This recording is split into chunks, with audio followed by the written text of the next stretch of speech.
Ljubljano pa so preplavili veliki oglasni plakati z izstopajočo besedo hvala.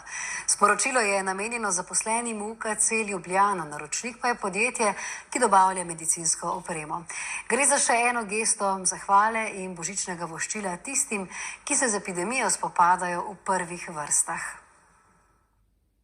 Med temi našimi obiski slovenskih bolnišnic v zadnjih mesecih smo opazili, kako so se pogoji dela za medicinsko osebje res otežili.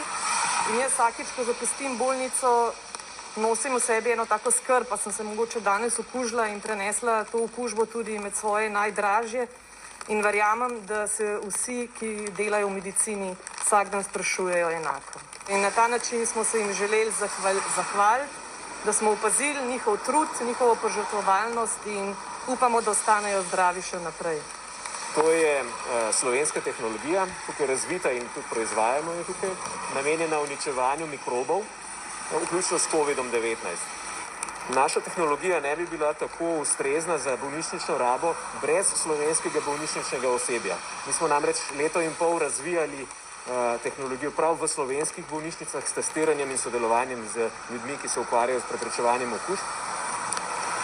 In zato smo jim izredno hvaležni.